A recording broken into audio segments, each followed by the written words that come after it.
దేవునికి స్తోత్రం. ప్రభు నామంలో మీ అందరికీ వందనాలు. ఈరోజు ఆదికాండం 39వ అధ్యాయాన్ని ధ్యానం చేసుకుందాం. ప్రియులారా, గడిచిన దినమందు ఆదికాండం 38వ అధ్యాయంలో యూదా కుమారుల యొక్క చెడుతనాన్ని చూసాం. యూదాకు కుమారులు కలిగినప్పుడు ఆ కుమారులు దేవునికి వ్యతిరేకంగా జీవించారు, దేవునికి కోపాగ్నిని రప్పించారు, దేవునికి అసహ్యాన్ని పుట్టించారు. ప్రియ దేవుని బిడ్డలారా, వారు ఇష్టానుసారమైనటువంటి జీవితాన్ని జీవిస్తూ ముందుకు సాగుతూ ఉన్నప్పుడు వారు భయంకరమైనటువంటి పాపపు కూపములో వారు కొట్టుకొని పోతూ ఉన్నారు. వారిని గమనించినటువంటి దేవుడు వారు చేస్తున్నటువంటి క్రియలను బట్టి దేవుడు వారిని మెత్తాడు, దేవుడు వారిని చంపివేశాడు. ప్రియ దేవుని బిడ్డలారా, దేవునికి వ్యతిరేకంగా నడుస్తూ ఉన్నావా? దేవునికి వ్యతిరేకంగా మాట్లాడుతూ ఉన్నావా? నీ ఇష్టానుసారమైనటువంటి జీవితాన్ని జీవిస్తూ పాపాన్ని చేస్తూ తప్పిదాలు చేస్తూ అసహ్యకరంగా తయారవుతూ దేవునికి కోపాన్ని పుట్టిస్తే దేవుడు చూస్తూ ఊరుకోడు. ప్రియ దేవుని బిడ్డలారా, దేవుడు చూస్తూ ఊరుకోడు. దేవునికి ఓపిక ఎంతైతే ఉంటుందో అంతవరకు దేవుడు క్షమించగలిగేటటువంటి గుణం కలవాడు. నీ ఇష్టానుసారమైనటువంటి జీవితాన్ని జీవించి వ్యతిరేకమైనటువంటి జీవితాన్ని నువ్వు గడుపుతూ ఉన్నట్లయితే దేవుడు చూస్తూ చూస్తూ చూస్తూ ఒక దినాన నీకు శాపాన్ని తీసుకొస్తాడు, నీకు మరణకరమైనటువంటి పరిస్థితిని తీసుకొస్తాడు. ఆనాడు యూదా యొక్క కుమారుల విషయంలో అదే జరిగింది. వారు పాపాలు చేస్తూ ఉన్నారు, వ్యభిచారాలకు బానిసైపోయి వారి ఇష్టానుసారమైనటువంటి జీవితాన్ని జీవించడానికి తీర్మానం తీసుకొని ముందుకెళ్తూ ఉన్నప్పుడు అది దేవుడు చూసి వారిని చంపాడని లేఖనాలలో వ్రాయబడి ఉంది. ప్రియులారా, మన క్రియలను బట్టి దేవుడు తీర్పు తీరుస్తాడు, అది గమనించాలి. కనుక ప్రియ దేవుని బిడ్డలారా, యూదా తన కోడలైనటువంటి తామారుతో పాపం చేశాడు. తెలియకుండానే తన కుమారులు ఏ విధంగా ఇష్టానుసారమైనటువంటి జీవితాన్ని జీవిస్తూ ఉన్నారో తండ్రి అయినటువంటి యూదా కూడా తిమ్నాతునకు వెళ్ళి అక్కడ వేశ్యలు ఉంటారని తెలుసుకొని అక్కడ తన కోడలైనటువంటి తామారుతో పాపం చేశాడు. ప్రియ దేవుని బిడ్డలారా, కోడల్ని గమనిస్తే తామారు కూడా మామతో పాపం చేసింది. యూదా తెలియక తప్పు చేస్తే తామారు తెలిసి తప్పు చేసింది. తన మామ తిమ్నాతుకు వెళ్ళాడని తెలుసుకొని తన మామతో పోవాలని చెప్పి తన వస్త్రములను తీసివేసి ముసుగు వేసుకొని ఆ యొక్క తిమ్నాతు మార్గములో నిలబడి తన మామ అయినటువంటి యూదాతో పాపం చేసి గర్భవతి అయింది. దేవుని బిడ్డలారా, ఎవరైనా ఉన్నారా వావి వరుసలు లేకుండా తమ్ముడు, అన్న, సహోదరి, అలాగే తండ్రి, తల్లి అనే ఒక వరుసలు లేకుండా వావి వరుసలు లేనటువంటి జీవితాన్ని జీవిస్తూ ఉన్నారా? కామపు కోరికలు కలిగి వ్యభిచారపరమైనటువంటి తలంపులు కలిగి దేవునికి వ్యతిరేకంగా పాపం చేయడానికి తీర్మానం తీసుకుంటూ ఉన్నారా? జాగ్రత్త, దేవుని ఉగ్రత ఒక దినము కమ్ముకుంటుంది. ప్రియ దేవుని బిడ్డలారా, దేవునికి భయపడే వ్యక్తిగా నీవు ఉండాలి, దేవుణ్ణి సేవించే వ్యక్తిగా నీవు ఉండాలి, తగ్గింపు స్వభావము కలిగి దేవుని కొరకు కనిపెట్టుకునే వ్యక్తిగా నీవు ఉండాలి. యాకోబు కుమారుడు అయినటువంటి యూదా తన ఇష్టానుసారంగా జీవితాన్ని జీవించడానికి తీర్మానం తీసుకున్నాడు. తండ్రి ఏ రకంగా ఉన్నాడో కుమారులు కూడా అదే రకంగా ఉన్నారు. తండ్రి ఏమి చేస్తూ ఉండడం కుమారులు చూస్తూ ఉన్నారో వారు అదే నేర్చుకుంటూ ఉన్నారు. ప్రియులారా, దేవుని బిడ్డలారా, వారు భయంకరమైనటువంటి శాపములో కూరుకొనిపోయి ఉన్నారు. అలాగూ తామారు మామ ద్వారా గర్భవతి అయి పిల్లల్ని కనింది. 38వ అధ్యాయం అంతయు కూడా మనం గమనిస్తే యూదా తప్పు చేశాడు, తన కుమారులు కూడా భయంకరమైనటువంటి పాపము చేసి మరణించారు. కనుక ప్రియ దేవుని బిడ్డలారా, దేవునికి వ్యతిరేకమైనటువంటి కార్యాలు మనం ఏవి చేయకుండా భయభక్తులు కలిగి దేవుని వైపు చూసేవారిగా ఉండాలి. కనుక ప్రియ దేవుని బిడ్డలారా, 39వ అధ్యాయాన్ని జ్ఞాపకం చేసుకుందాం. యాకోబు కుమారులైనటువంటి 10 మంది తన చిన్న కుమారుడైనటువంటి యోసేపును ఐగుప్తు దేశంలో అమ్మివేశారు. ఇష్మాలేయులకు అమ్మివేసి మరి అక్కడ పోతేఫరు ఇంట్లో మరి 20 వెండి నాణేలకు యోసేపును అమ్మివేశారు. దేవుడు యోసేపుకు తోడై ఉన్నాడు. దేవుడు యోసేపును గమనిస్తూ ఉన్నాడు. దేవుడు యోసేపు వెంటే ఉంటూ యోసేపు చేసేటటువంటి క్రియలను దేవుడు చూస్తూ ఉన్నాడు. కనుక ప్రియులారా, యోసేపు ఎక్కడ అడుగు పెడితే అక్కడ ఆశీర్వాదకరంగా మారుతూ ఉంది. ఎప్పుడైతే ఇష్మాలేయులు మరి ఐగుప్తు దేశంలో ఉన్నటువంటి ఫరో మరి రాజ సంరక్షకుడైనటువంటి పోతేఫరుకు అమ్మివేశారో అక్కడ యోసేపు అడుగు పెట్టినప్పుడు దేవుడు యోసేపును ఆశీర్వదించడం మొదలుపెట్టాడు. దేవుడు యోసేపుకు తోడుగా ఉండడము ఆరంభించాడు. ప్రియ దేవుని బిడ్డలారా, అలాగూ మరి పోతేఫరు ఇంటిలో యోసేపు మరి పనులను చేయడం ప్రారంభించాడు. ఆ యొక్క పోతేఫరు తనకున్నదంతయు కూడా యోసేపు ఆధీనంలో పెట్టి యోసేపును చూసుకోమని చెప్పి ఒక బాధ్యతను ఇస్తూ ఉన్నాడు. యోసేపు నమ్మకముగా పనిచేస్తూ యజమానికి మరి దేవునికి భయపడుతూ తగ్గింపు స్వభావము కలిగి మరి యోసేపు ఆ ఇంటిలో ఒక పనివాడిగా యోసేపు జీవితాన్ని కొనసాగిస్తూ ఉంటున్నాడు.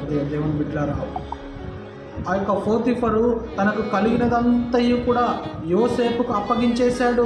తను ఏది కూడా పట్టించుకోవడం లేదు. దేవుడు యోసేపును ఆశీర్వదించాడు గనక, యోసేపును గొప్ప చేస్తూ ఉన్నాడు గనక, యోసేపు చేసేటటువంటి పని పోతీఫరుకు నచ్చింది గనుక పోతీఫరు యోసేపు మీద నమ్మకము పెట్టుకొని తనకు కలిగినదంతయు కూడా యోసేపు చేతిలో పెట్టి మరి చూసుకోమని చెప్తూ ఉన్నాడు. ప్రియ దేవుని బిడ్డలారా, ఎంత నమ్మకం కలిగితే ఒక పనివాడికి సమస్తము అప్పగిస్తారండి. మనం ఒకసారి జ్ఞాపకం చేసుకుందాం.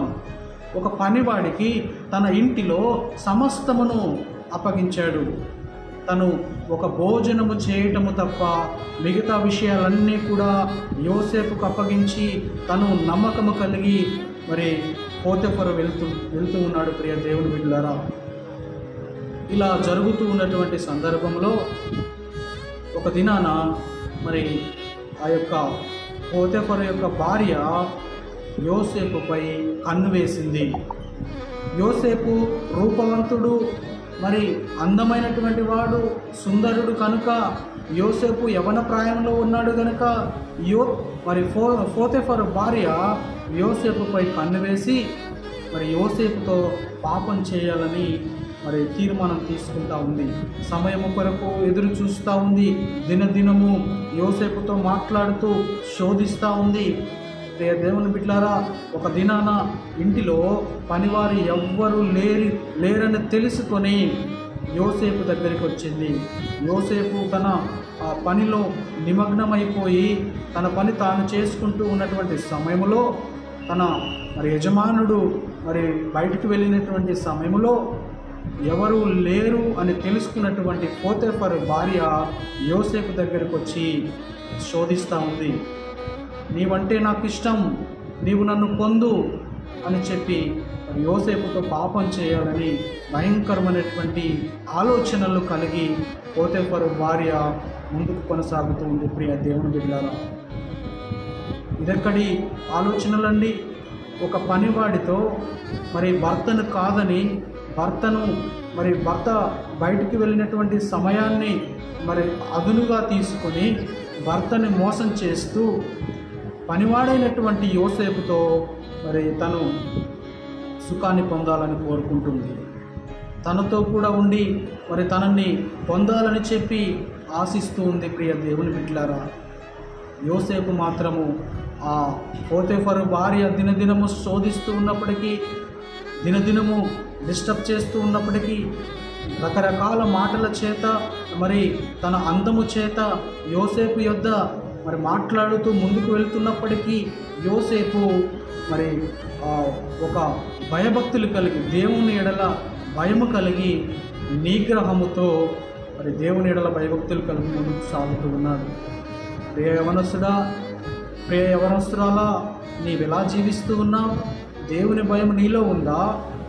దేవుడు చూస్తున్నాడని నీవు గమనిస్తూ ఉన్నావా?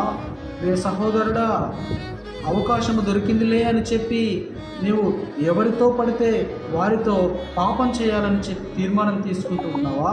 ప్రియ సహోదరి, తల్లిదండ్రులను మోసం చేసి కాలేజీకి వెళుతున్నానని చెప్పి నీవు నీ బాయ్ ఫ్రెండ్తో, నీ గర్ల్ ఫ్రెండ్తో నీవు పాపం చేయాలని అవకాశం కోసం ఎదురు చూస్తూ ఉన్నావా? జాగ్రత్త, దేవుడు చూస్తున్నాడు, దేవుడు గమనిస్తూ ఉన్నాడు. ఆనాడు యోసేపు దగ్గరికి పోతీఫరు భార్య వచ్చి పాపం చేయాలని చూసినప్పుడు మరి ఏమాత్రము కూడా యోసేపు లొంగలేదు, ఏమాత్రము కూడా తనకు అవకాశం ఇవ్వలేదు. నా దేవుడు నన్ను చూస్తున్నాడు అనే భయం కలిగి యోసేపు ముందుకు వెళ్ళాడు. ప్రియ దేవుని బిడ్డలారా, ప్రియ సహోదరుడా, సహోదరి, ఈ వాక్యము నీ కొరకే. అవకాశం ఎప్పుడు దొరుకుతుంది, అవకాశము ఎప్పుడు దొరుకుతుంది నేను పాపం చేయడానికి అని చెప్పి నీవు ఎదురు చూస్తూ ఉన్నట్లయితే జాగ్రత్త. అవకాశం నీకు దొరకవచ్చు, కానీ దేవుని ఉగ్రత వచ్చిన దినమున నీవు తట్టుకోగలవా? దేవుని ఉగ్రత నీపై మరి వచ్చినప్పుడు నీవు భరించగలవా? దాన్ని నీవు మరి దాన్ని నీవు ఆశించగలవా? ప్రియ దేవుని బిడ్డలారా, జాగ్రత్త. దేవుడు సమస్తమును కూడా చూస్తూ ఉన్నాడు, దేవుడు సమస్తమును కూడా మరి గమనిస్తూ ఉన్నటువంటి దేవుడుగా ఉన్నాడు. ప్రియ దేవుని బిడ్డలారా, ఈరోజు మనం జాగ్రత్తగా గమనించాలి. యోసేపు జీవితాన్ని మనం జాగ్రత్తగా పరిశీలన చేయాలి. యోసేపు అందమైనటువంటి వాడు, రూపవంతుడు, సుందరుడు. 20 వెండి నాణెములకు మరి పోతీఫరుకు అమ్మబడినవాడు, ఆ ఇంటిలో సమస్తమును ఏలుచున్నవాడు. అయినప్పటికీ యోసేపు తన భార్య అయినటువంటి పోతీఫరు భార్యకు ఏమాత్రం కూడా లొంగలేదు, అవకాశం ఇవ్వలేదు. దినదినము యోసేపు దగ్గరికి వచ్చి శోధిస్తూ ఉన్నప్పుడు యోసేపు అంటాడు, ఒక దినంన దేవునికి వ్యతిరేకమైనటువంటి ఈ పాపము నేను ఎలా చేయగలను? నీవు ఎంతైనా నా యజమానుడి భార్యవు కదా, సమస్తమును నాకు అప్పగించాడు, కానీ నిన్ను నాకు అప్పగించలేదు. నీవు నాకు తల్లితో సమానము అని చెప్పి యోసేపు చెప్పి ఉంటాడేమో. నీవు నాకు అక్కతో సమానము, నీవు నాకు చెల్లితో సమానము. నా యజమానుడికి, నా దేవునికి వ్యతిరేకంగా నేను పాపము చేసి నేను ఆ పాపాన్ని నేను మూటగట్టుకుంటానేమో. ఏమాత్రము కూడా నేను ఈ పాపము చేయనని చెప్పి ఒక తీర్మానం తీసుకున్నాడు. ప్రియ దేవుని బిడ్డలారా, ఆయనను పోతీఫరు భార్య తనను విడిచిపెట్టట్లేదు, శోధిస్తూ ఉంది. రకరకాల మాటల చేత యోసేపును శోధిస్తూ ముందుకు సాగుతున్నటువంటి తరుణంలో ఒక దినాన ఎవరూ లేనిది చూసి అదును చూసుకొని యోసేపు దగ్గరకు వచ్చి తనను పట్టుకోవాలని ప్రయత్నం చేసింది. వెంటనే యోసేపు తన దగ్గర ఉన్నటువంటి వస్త్రములను తీసి తన యొద్ద విడిచిపెట్టి వెంటనే పారిపోయాడు. ప్రియ దేవుని బిడ్డలారా, నీవేం చేస్తూ ఉన్నావు? అవకాశం దొరికిందిలే అని పాపం చేస్తూ ఉన్నావా? లేదా అవకాశము దొరికింది కదా అని తప్పు చేస్తూ ఉన్నావా? లేదా ఆ పాపము నేను నా దేవునికి వ్యతిరేకంగా నేను ఎలా చేయగలనని చెప్పి పారిపోతూ ఉన్నావా? ఒకసారి నీ జీవితాన్ని నీవు మరి ఒకసారి పరిశీలన చేసుకోవాలి. వాక్యం వింటున్నటువంటి ప్రియ సహోదరుడా, సహోదరి, నీ జీవితము ఎలా కొనసాగుతూ ఉంది? పాపము చేయాలని తహతహలాడుతూ ఉందా? నీ హృదయ ఆలోచనలు ఎలా ఆలోచిస్తూ ఉన్నాయి? దేవునికి వ్యతిరేకంగా నీవు పాపం చేయాలని చూస్తే ఆ పాపము పండే దినము ఒకటి ఉందని నీవు గమనించాలి. ఆ పాపము పండుతుందని చెప్పి నీవు ఒక దినము వస్తుందని చెప్పి నీవు గ్రహించాలి. అలా కాదని సమయము దొరికింది కదా అని చెప్పి పాపం చేస్తే ఆ పాపానికి ప్రాయశ్చిత్తము చెల్లించక తప్పదు. నీవు ఏమి విత్తావో ఆ పంటని తప్పకుండా ఒక దినాన కోస్తావు. ఇది వాస్తవము. దేవుని బిడ్డలారా, యోసేపు దగ్గరికి వచ్చి శోధించి తనని హత్తుకోవాలని, కౌగిలించుకోవాలని చూసినప్పుడు యోసేపు తన వస్త్రములను తీసి విడిచిపెట్టి దూరముగా పారిపోయాడు. ఆ పారిపోవటాన్ని చూసి గమనించినటువంటి పోతీఫరు భార్య తనని మరి అవమానించాలని చూస్తూ ఉంది. కేకలు వేస్తూ ఉంది, అయ్యో ఈ పనివాడు నన్ను పొందాలని చూస్తూ ఉన్నాడు, నా దగ్గరికి వచ్చి నన్ను కౌగిలించుకొని నన్ను పొందాలని నా దగ్గరికి వచ్చాడని చెప్పి యోసేపును బదనాము చేయాలని చూస్తూ ఉంది, బ్లేమ్ చేయాలని చూస్తూ ఉంది. ఆ కేకలకు తన ఇంట్లో ఉన్నటువంటి పనివారందరూ వచ్చినప్పుడు ఏం జరిగిందని అడిగినప్పుడు ఈ యొక్క పనివాడు నన్ను అవమానించటానికి నా దగ్గరికి వచ్చి నన్ను పొందాలనుకున్నాడని చెప్పి అన్ని అబద్ధాలు ఆడుతూ ఉంది, ఏడుస్తూ ఉంది, తెలియనట్లే దుఃఖిస్తూ ఉంది, ఏమి ఎరగనట్లుగా మాట్లాడుతూ ఉంది. ప్రియ దేవుని బిడ్డలారా, ఈనాడు ఎంతమంది లేరు? వారు అనుకున్నది పొందలేకపోతే, వారి కోరికలు తీరలేకపోతే, వారు అనుకున్నది మరి ఆస్వాదించకపోతే ఆ యొక్క తప్పును ఎదుటివారిపైన నెట్టేవారు ఎంతమంది లేరు? ఈ లోకంలో జరుగుతున్నది అదే. సమయం దొరికిందా, వారు అనుకున్నటువంటి పని జరిగిందా లేదా, జరగకపోతే వ్యతిరేకంగా రివర్స్ అయ్యి మరి ఎదుటివారిమైన పాపాన్ని మోపేవారు ఎంతమంది లేరు? నీవు ఆ స్థితిలో ఉన్నావా? జాగ్రత్త. దేవుడు ఖచ్చితంగా గమనిస్తూ ఉన్నవాడు, దేవుడు ఖచ్చితంగా మనల్ని చూస్తున్నటువంటి వాడు, ఒక దినాన మనకు తీర్పు తీర్చబోయేవాడు, మనము సేవిస్తున్నటువంటి దేవుడు. ప్రియ సహోదరుడా, సహోదరి, ఆనాడు యోసేపుని మరి బదనాం చేయాలని చూస్తూ ఉంది. యోసేపుని మరి బ్లేమ్ చేసి తన భర్తతో ఈ విధంగా మాట్లాడుతూ ఉంది. ఈ పనివాడు నా దగ్గరకు వచ్చి నన్ను ముట్టుకోవాలని చూశాడు అని లేనిపోని మాటలన్నీ కూడా తన భర్తకు తెలియచేస్తూ ఉంది. ఆ వస్త్రమును చూసినటువంటి మరి యజమానుడైనటువంటి పోతీఫరు మరి యోసేపును చూసి కోపపడి అసహించుకొని తనను తీసుకెళ్ళి చెరసాలలో వేసేశాడు. తను చేయని తప్పుకు శిక్షని అనుభవిస్తూ ఉంటున్నాడు. ప్రియ దేవుని బిడ్డలారా, యోసేపు చెరసాలలో వేయబడ్డాడు. ఆ ఖైదీగా మరి యోసేపు చెరసాలలో వేయబడ్డాడు. పోతీఫరు తీసుకెళ్ళి ఖైదీలో బందీఖానాలో వేశాడు. వారికి చెప్పాడు, దీనికి తగినటువంటి శిక్ష పడాలి. నేను ఎంత నమ్మాను, నా కుమారుని వల్ల చూసుకున్నాను, నాకున్న సమస్తమును మరి యోసేపుకు అప్పగించాను, నా భార్యని పొందాలని చూస్తాడా అని చెప్పి మరి పోతీఫరు మరి బాధపడుతూ ఉంచున్నాడు. నిజంగా వాస్తవానికి జరిగింది ఏంటి? యోసేపు తన భార్యని పొందాలని అనుకున్నాడా, లేదా పోతీఫరు భార్య యోసేపును పొందాలని చెప్పి అనుకుందా? మనం లేఖనాన్ని జాగ్రత్తగా పరిశీలన చేద్దాం. దినదినము యోసేపును శోధించుచుండెను అని లేఖనాలలో రాయబడి ఉంది. ప్రియ దేవుని బిడ్డలారా, దినదినము శోధిస్తూ ఉంది. యోసేపును పొందాలని చూసింది. అవకాశము దొరకపోయేసరికి యోసేపు పైన అబండాలు వేస్తూ ఉంది. లేనిపోని మాటలు చెప్పి తనని తీసుకెళ్ళి జైల్లో వేయించింది. ప్రియ దేవుని బిడ్డలారా, జైల్లో ఉన్నటువంటి మరి యోసేపు దేవునికి ప్రార్థన చేస్తూ ఉన్నాడు, మొరపెడతా ఉంటున్నాడు. దేవుడు యోసేపుకు తోడై ఉన్నాడు కనుక ఆ జైల్లో ఉన్నటువంటి అధికారి యోసేపును మరి దగ్గరకు తీసుకొని, యోసేపు ఈ యొక్క పాపము, ఈ పాతకానికి పాల్పడలేదని చెప్పి గ్రహించి మరి ఆ యొక్క ఖైదీ ఆ యొక్క జైల్లో మరి తనను ఒక స్పెషల్ వ్యక్తిగా చూస్తూ ఉంటున్నాడు. జైల్లో ఉన్నవారి అందరికంటే ఒక పైవాడిగా వారిని మరి యోసేపుని చూస్తూ ఉంటున్నాడు ఆ జైలు యొక్క అధికారి. దేవుని బిడ్డలారా, మనం చదువుకున్నాం కదా, దేవుడు యోసేపుకు తోడై ఉన్నాడు. యోసేపుకు తోడై ఉన్నటువంటి దేవుడు మనకు కూడా తోడై ఉండాలి అని అంటే దేవుని యందు భయభక్తులు కలిగి మరి పాపము చేయనటువంటి వారిగా వెళ్ళాలి. మనుషులకు భయపడతాము, దేవునికి మాత్రం ఏమాత్రం కూడా మనం భయపడము. ప్రియ దేవుని బిడ్డలారా, నీవు అలా ఉన్నట్లయితే, నేను దేవునికి భయపడకుండా ఇష్టానుసారమైనటువంటి ఆలోచనలు, తలంపులు కలిగి ముందుకు వెళుతూ ఉన్నట్లయితే ఒక దినము రాబోతూ ఉంది, తీర్పులోకి మనం వెళ్ళబోతూ ఉంటున్నాము. ప్రియ దేవుని బిడ్డలారా, మరి ఈ వాక్యము దేవుడు మనతో మాట్లాడుతున్నాడని గమనించాలి. అలా యోసేపును చెరసాలలో వేయించింది. మరి దేవుడు యోసేపుకు తోడుగా ఉన్నాడు. జైలు అధికారి ద్వారా దేవుడు మాట్లాడాడు. అందరి మీద ఒక జైల్లో కూడా ఒక అధికారిగా యోసేపు కొనసాగుతూ ఉంటున్నాడు. దేవుని ద్వారా ఆనాడు యోసేపుపై కన్ను వేసినటువంటి పోతీఫరు భార్య మరి తనని పొందాలనుకుంది, పాపం చేయాలనుకుంది, భర్తను మోసం చేయాలనుకుంది.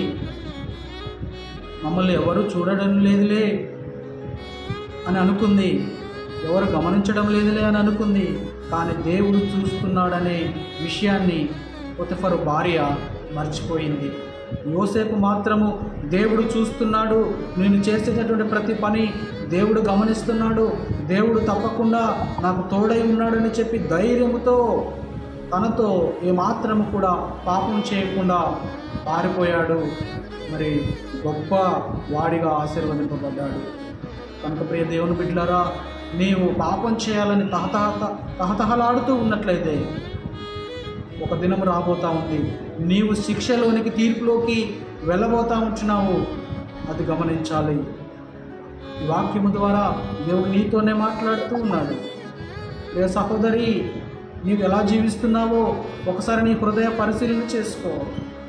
చిన్న వయసులో, నీవు చదువుకోవాల్సినటువంటి వయసులో నీవు ఏ తలంపులతో ఆలోచిస్తూ ఉన్నావు, ఏ ఆలోచనలు కలిగి ముందుకు వెళ్తూ ఉంటున్నావు? భయంకరమైనటువంటి పాపపు తలంపులతో నీవు ఉన్నట్లయితే నీవు ఇప్పుడే మోకరించి ప్రార్థన చేయి. దేవుడు నిన్ను తప్పకుండా చేయి పట్టుకుంటాడు. ప్రియ సహోదరుడా, నీవు కూడా ఆలోచనలు కలిగి ఉంటే దేవుని ఎడల భయభక్తులు కలిగి నీవు మోకరించి ప్రార్థన చేయి. దేవుడు నిన్ను ఖచ్చితంగా పట్టుకుంటాడు. ఆనాడు యోసేపుకు తోడై ఉన్నటువంటి దేవుడు, యోసేపును హెచ్చించినటువంటి దేవుడు, యోసేపును గమనించి తనను రక్షించినటువంటి దేవుడు నిన్ను కూడా ఈరోజు రక్షించేవాడే ఉంటున్నాడు. నీకు కూడా దేవుడు తోడై ఉండేవాడుగా ఉంటా ఉన్నాడు. ప్రియ సహోదరుడా, సహోదరి, చదవబడినటువంటి ఈ లేఖనాన్ని బట్టి, దేవుడు మాట్లాడినటువంటి మాటలను బట్టి యోసేపు వలె నీ జీవితం ఉండాలని చెప్పి నేను ప్రభుపేట మనవి చేస్తూ ఉన్నాను. యోసేపు వంటి మనస్తత్వము కలిగి ఉండాలి. అవకాశం దొరికింది కదా అని నీవు నీ ఆలోచనలను మార్చుకోవద్దు. దేవుడు మరి నన్ను చూస్తున్నాడు అనేటటువంటి భయం కలిగి నీవు ముందుకెళ్ళాలని నేను ప్రభుపేట మనవి చేస్తూ ఉన్నాను. ఆనాడు యోసేపు తండ్రికి విధేయుడిగా ఉన్నాడు. అన్నలు చేస్తున్నటువంటి ఆ తప్పులను మరి తండ్రికి తీసుకొచ్చి తండ్రికి చెప్పే వ్యక్తిగా ఉన్నాడు. యోసేపు జీవితంలో పాపం అనే దానికి చోటివ్వకుండా దేవుని ఎడల, తండ్రి ఎడల భయభక్తులు కలిగి ముందుకు వెళ్ళే వ్యక్తిగా యోసేపు ఉన్నాడు. కనుకనే దేవుడు యోసేపుకు తోడుగా ఉన్నాడు.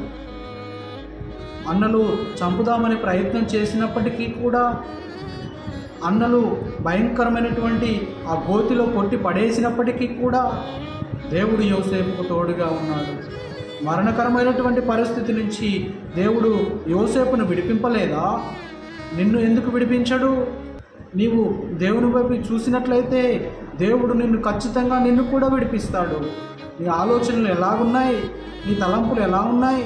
యోసేపు ఆలోచనలు ఉన్నట్లు నీవు ఉన్నట్లయితే, నీవు ఆలోచిస్తూ ఉన్నట్లయితే ఖచ్చితంగా నిన్ను మరి ఆపదలో నుంచి, భయంకరమైనటువంటి అలవాట్లను నుంచి దేవుడు నిన్ను విడిపించేవాడై ఉంటున్నాడు. ప్రియ సహోదరుడా, సహోదరి, కనుక ఈ లేఖనము ద్వారా దేవుడు నీతో మాట్లాడినట్లయితే ఇప్పుడే దేవునికి నీ జీవితాన్ని అప్పగించు.